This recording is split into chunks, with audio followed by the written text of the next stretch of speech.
Assalamualaikum warahmatullahi wabarakatuh. Waalaikumsalam warahmatullahi wabarakatuh. Selamat berjumpa kembali di podcast BPP Air Hitam yang membahas masalah penyuluh pertanian dan dunia pertanian dari berbagai sisi. Dalam hal ini, pada episode kali ini kita akan membahas cara ampuh dan sederhana dalam menentukan pupuk palsu yang ada di lingkungan sekitar kita. Bersama dengan ini kita telah kedatangan narasumber kita yang sudah 15 tahun dia mengabdi menjadi penyuluh pertanian yang mempunyai pengalaman-pengalaman dalam bidang pertanian, dalam hal khususnya masalah pupuk.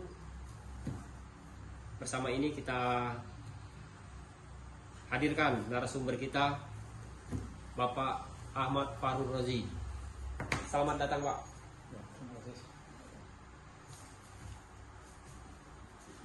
Oke, Sobat Tani, kita pada kali ini kita membahas masalah pupuk palsu yang ada di sekitar kita.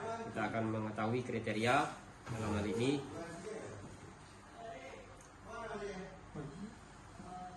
Di lingkungan kita, di sekitar kita itu terdapat keluhan-keluhan dari masyarakat, diindikasikan di masalah pupuk palsu itu banyak terjadi, banyak sudah beredar. Jadi dalam kesempatan ini kita akan membahas bagaimana cara untuk membedakan antara pupuk yang asli dan mana yang pupuk yang palsu dengan secara kasat mata, sehingga kita dapat memberikan edukasi agar kita tidak salah untuk membeli pupuk-pupuk yang palsu tersebut. Oke, kita langsung saja. Bang Rozi, bagaimana sekarang Bang keadaannya? Sehat Bang? Sehat. Alhamdulillah. Terima kasih telah datang di podcast BPP Air Hitam ini Bang.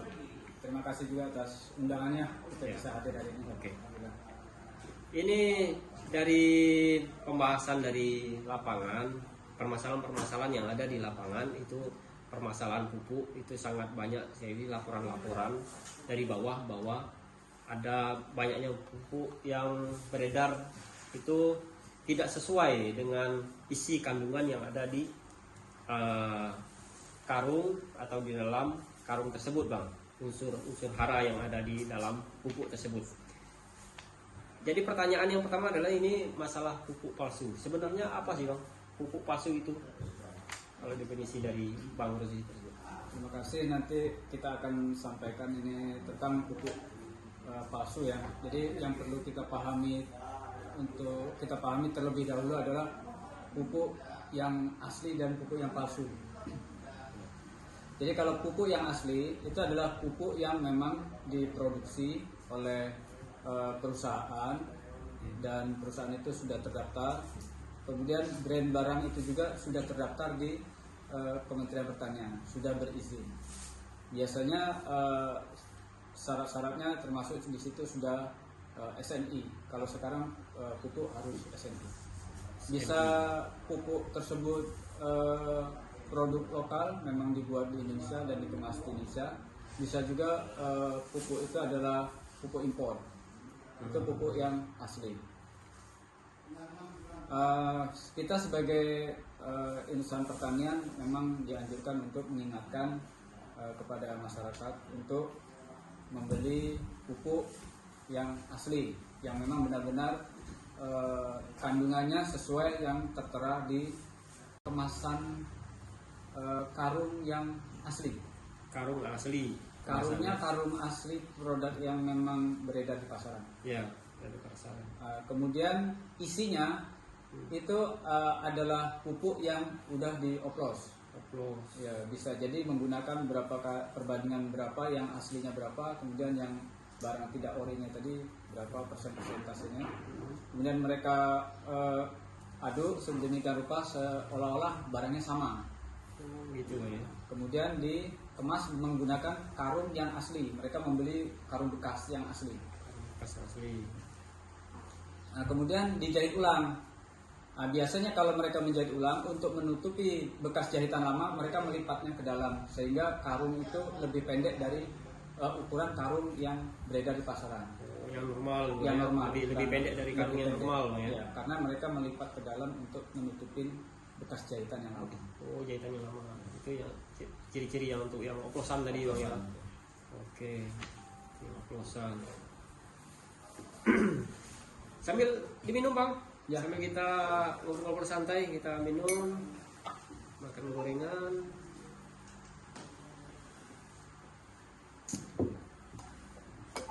Sebenarnya bicara masalah pupuk palsu ini sangat rentan kita terjadi di pertanian kita dewasa ini Bang.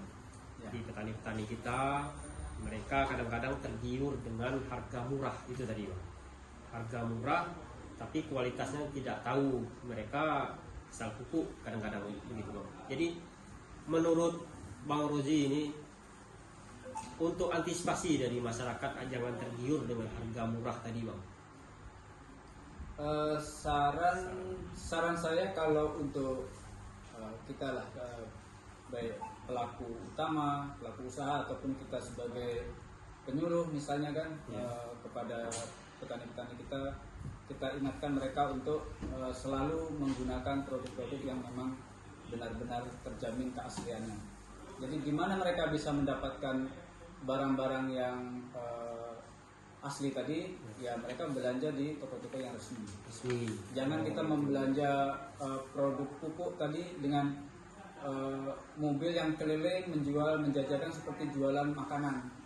Nah, itu kan udah kelihatan kenapa mereka tidak menjualnya di dealer-dealer resmi atau di toko-toko saprodi yang memang menjual barang setiap hari, karena mereka berupaya agar mereka tidak ketahuan penjualan. Mereka jual langsung ke petani door to door dengan harapan pelanggannya dapat langsung.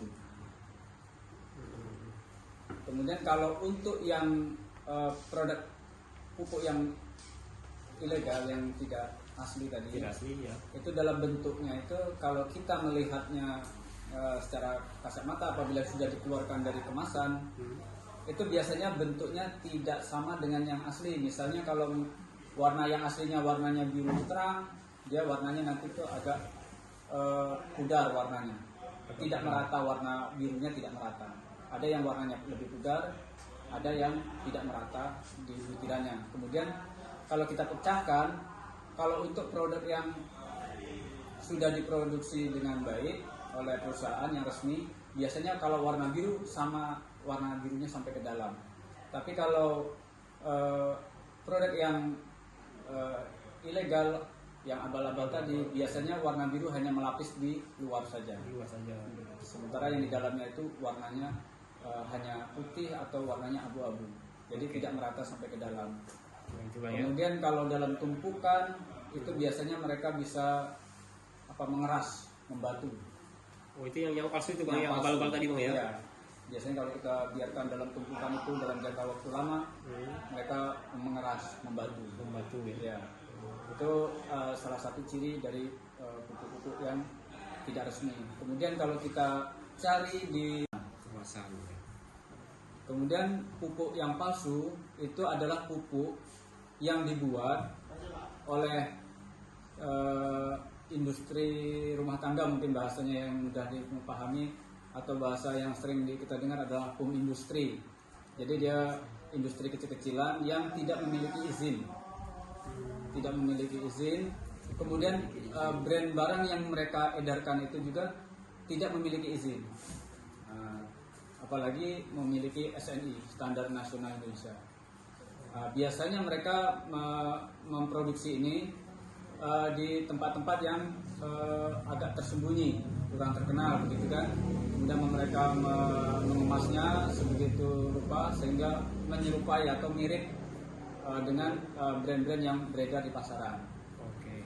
Oke, itu tadi Bang ya, yang pupuk palsu itu ya pupuk yang diproduksi tidak sesuai dengan standar nasional Indonesia ya Bang ya.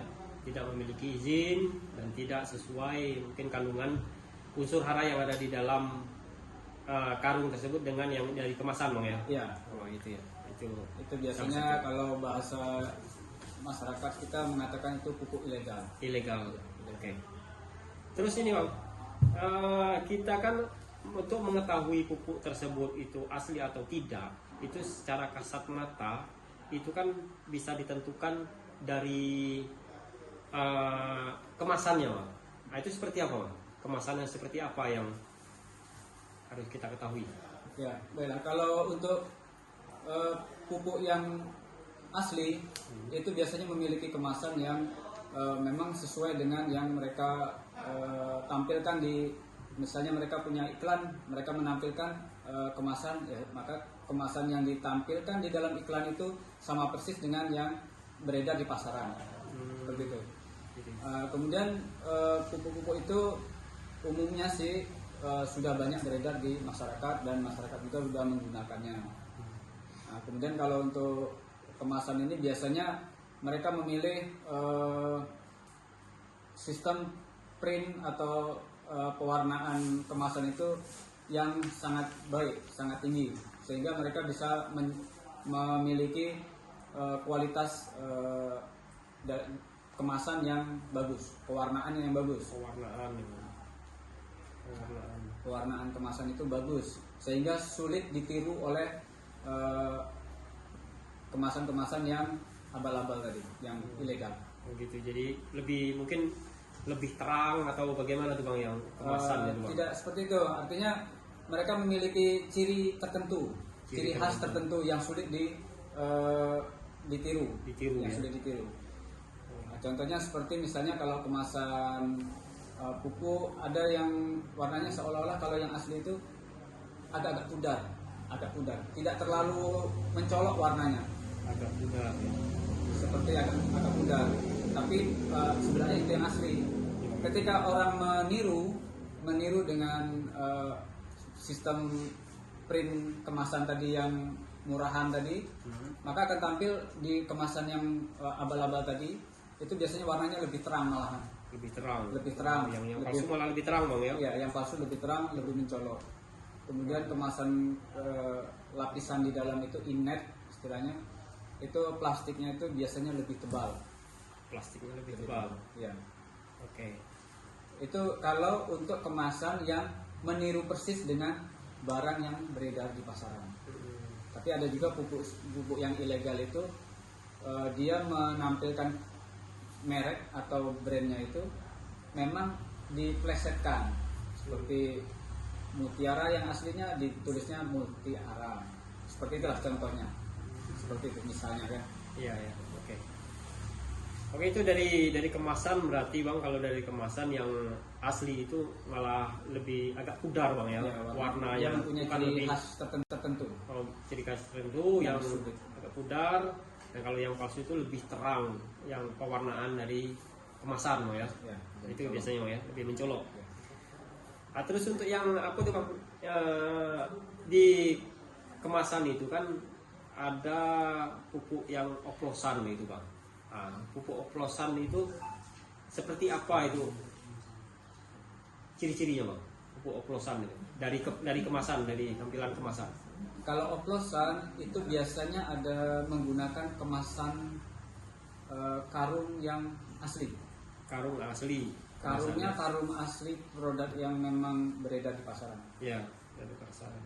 Kemudian isinya itu adalah pupuk yang udah dioplos.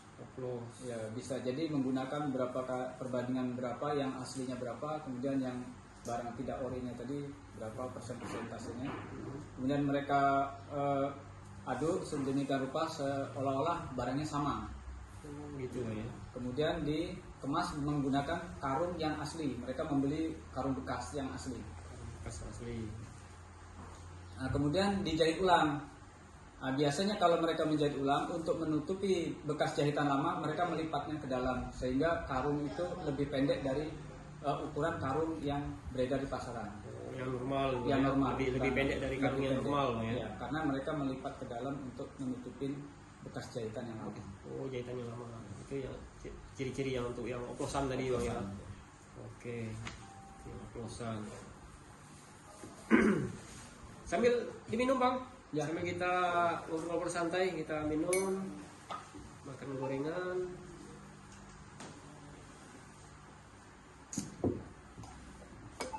Sebenarnya bicara masalah pupuk palsu ini sangat rentan kita terjadi di pertanian kita dewasa ini bang.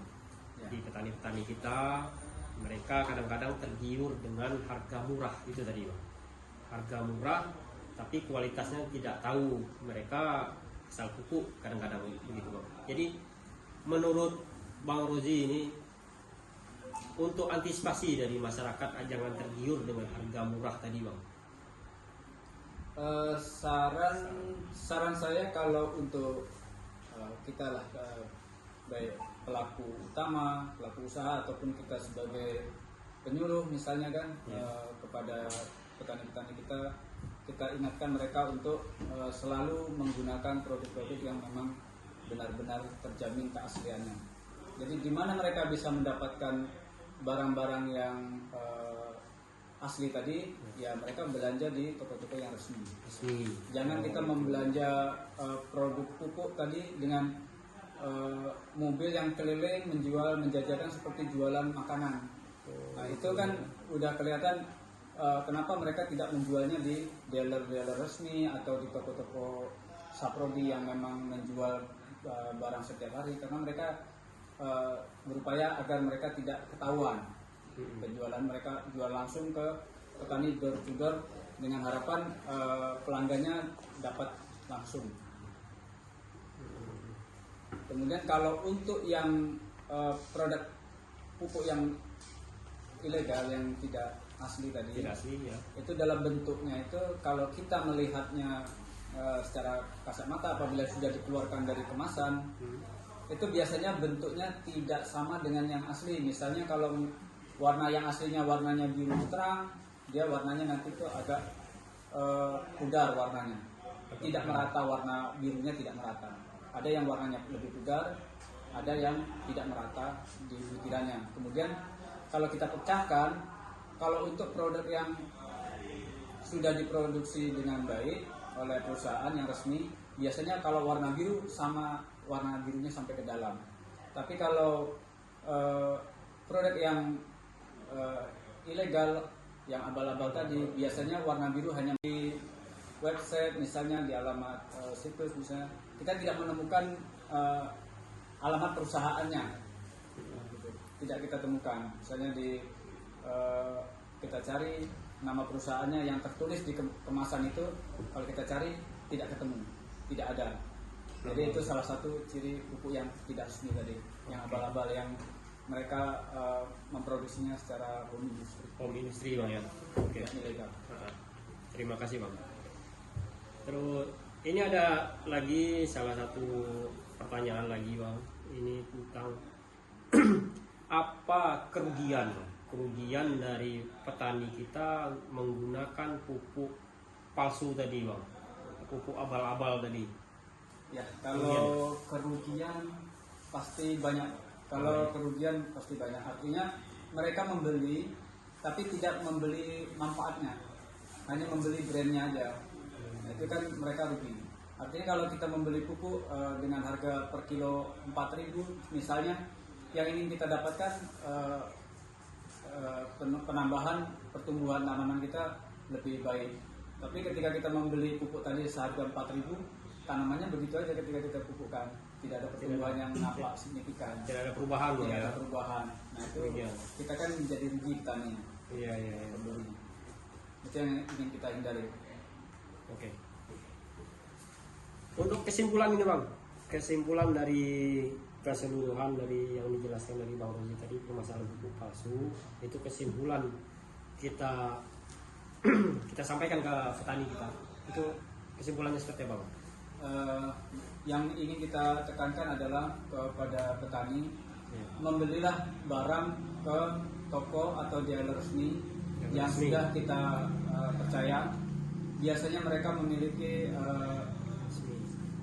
penyalur yang memang barang-barang yang original, yang memang asli, yang tidak abal-abal atau home industri yang tidak resmi tadi, yang ilegal.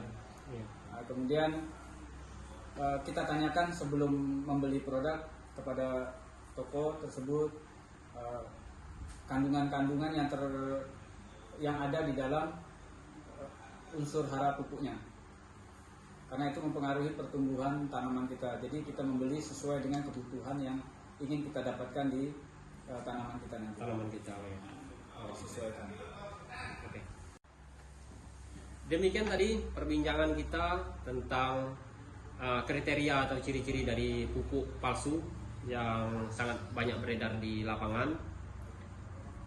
Intinya kesimpulan pada kali ini adalah bagaimana kita penyuluh pertanian dan stakeholder yang lain yang bersangkutan dengan pupuk ini dapat mengedukasi petani agar tidak membeli pupuk palsu. Silakan untuk membeli pupuk yang legal di tempat yang resmi. Jangan tergiur dengan harga murah. Mungkin itu kesimpulan pada kali ini. Terima kasih kepada Bang Rozi atas kedatangannya pada kesempatan kali ini. Untuk closing kita pada hari ini adalah, kalau mendung sudah di atas kepala, jangan larang hujan akan turun ke bumi.